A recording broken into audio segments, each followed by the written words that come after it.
bomb here. I'll kill her. I'll blow this whole place up. Go ahead.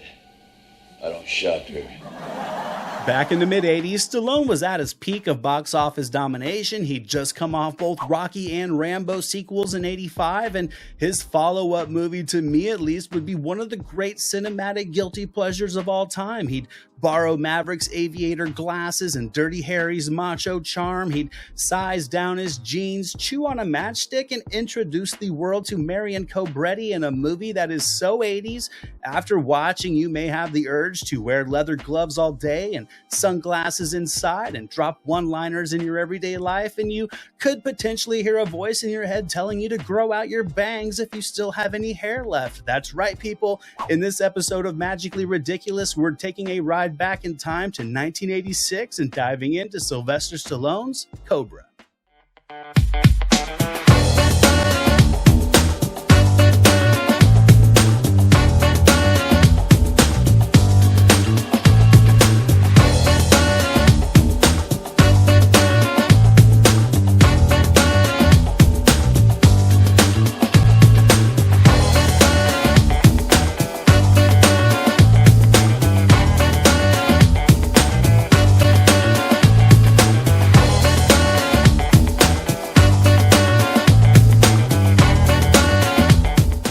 What's up out there, everybody? Welcome back to the channel. If you're new here, I'm Anthony DeJoya, and this is Movies Never Say Die, your home for 80s and 90s retro movie content. Now, I know some of you may say that Cobra is simply ridiculous with nothing magical about it, but to me, I think Cobra is one of the quintessential 80s action movies. Surely not the best action movie, but it's one that just perfectly encapsulated why this genre was so much fun during the decade, especially for a kid growing up.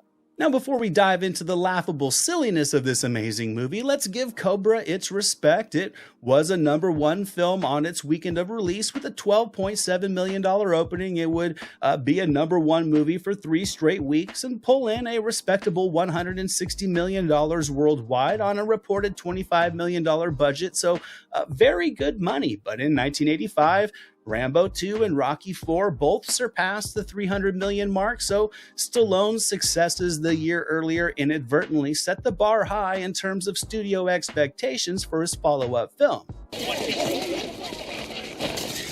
You tell that to his family, huh? Now, let's be honest, Cobra was never going to be a critical success or a film that generally critics were going to enjoy. Stallone essentially drapes the structure of Rocky 4 over this plot and plugs in the pieces. It feels like it's running at 1.25 speed. It's an 87-minute amusement ride of express storytelling and comical montages and macho banter and nostalgic action that I loved as a kid and still love to this day. Stallone actually thinks he's cool in this character. He's selling the dialogue, he's soaking it up, and his blind, relentless self-confidence just makes this movie an unintentionally amusing blast. The round tree is ready. It's for a large family. The first 15 minutes of Cobra is probably the most chucklesome stretch of action cinema you'll ever see. It opens with Stallone railing off these statistics as the camera pans out from his Cobra pistol. This rolls right into a short montage introducing the villains who are clanking axes together in an empty swimming pool, with the editing making sure to just really punch home that visual of their logo. It's just hilarious. It's like the Village People of axe clankers with construction workers and doctors and law enforcement and guys in suits and more, all clanking to the rhythm of Night Slasher, who is really barely even able to be seen as the leader of this little cult of morons. And all of this, mind you, is still while the opening credits are rolling. Then comes the grocery store shootout, which is really just an obstacle course for Stallone to make his grand entrance, because this guy with his shotgun and the pipe bomb really has no plan at all. We get the classic foot out of the car, a quick pose for the camera, and Stallone is off and into the market, finding his perfect lighting and drinking beers and taunting his enemy and prancing down the frozen food section where for some reason the doors are left open, and just dropping some of the best one-liners in all of the history of action cinema one-liners. Go ahead. I don't shot her. Hey, dirtbag. You're a lousy shot. I don't like lousy shots. don't deal with psychos. I put them away. Good disease. And I'm the cure. After a tough day of saving lives and shooting up a grocery store, Stallone heads home to his beachfront apartment. He rips a guy's shirt, exposing his microphone, and just heads up for a cold piece of scissor-cut pizza because they needed something even more ridiculous to distract you from the fact that he's still wearing his leather gloves and his glasses inside, and we all just watched where those gloves had been.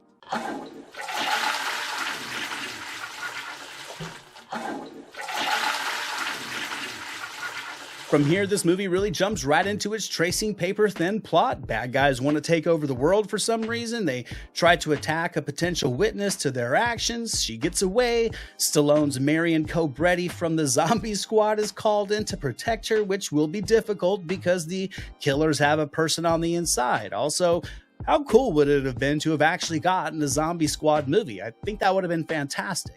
Sure is great at catching psychos. He's a part of the zombie squad. What's the zombie squad? The bottom line. Now, admittedly, there isn't much to sink your teeth into with this movie if you're looking for a think piece, but it's perfect if you want a silly, self-serious, fun 80s action romp that somehow manages to have some flow, because this movie is just a series of short chunks of expositional scene work with abrupt endings like shooting ranges in the police station to lengthy montages to move the story and not so subtly give Stallone an excuse to flex his new love interest at the time.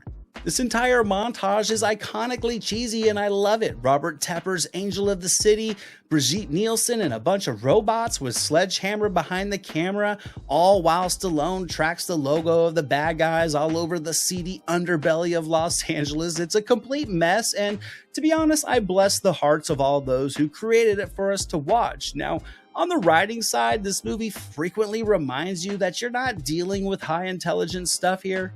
I'd be sick not to want to sleep with you. Okay, then don't do it for me. Do it for your career. Yet despite all of its flaws, everything in this movie just gels together like it was meant to be. From the parking garage attack, this movie flows right into the attack on Stallone at his apartment. Then a couple of scenes later, the killer strikes the hospital. And I actually think this hospital attack is a solid scene in the movie, and I think Nielsen really sells it. This moves right off into the main car chase of the film, and you have to admit it's a great sequence. It's lengthy, filled with good old-fashioned stunt work. Stallone's ripping all over town in his custom 1950 Mercury, complete with nitro boost long before Fast and Furious. And despite all the absurdity of this movie, these sequences with these cars launching from the parking garage and cars ripping over these overpasses still look awesome today because of the reliance on practical action. Post-attack, Stallone decides to take the team upstate to a small town. He gets cozy with Nielsen. He awaits the arrival of this mysterious cult of killers so he can destroy a motel before hopping into the back of a truck and mowing bad guys down with a machine gun at dawn. This is when Cobra just ramps up into overdrive, and with the eerie pulse-pounding scoring, the high energy, the spectacle-filled gunplay, it's just the perfect ultra-excessive closing you want for a movie like this. Now, at this point, Stallone's near the completion of his one-man army mission, and he's still dropping one-liners, and he's working his way through the higher-tier villains. You have the right to remain silent.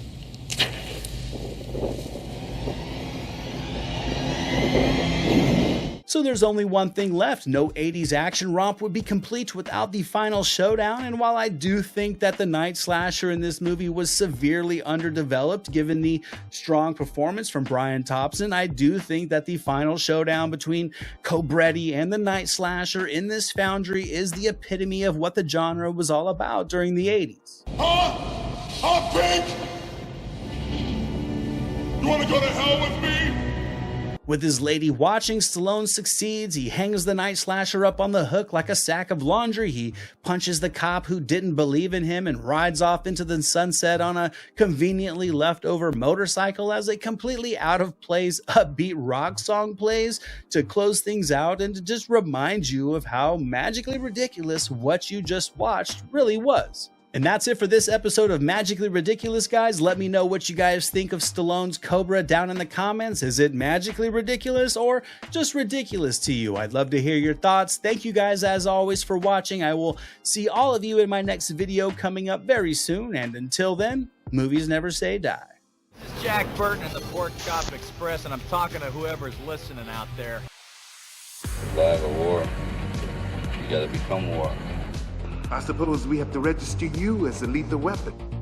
You trying to say Jesus Christ can't hit a curveball?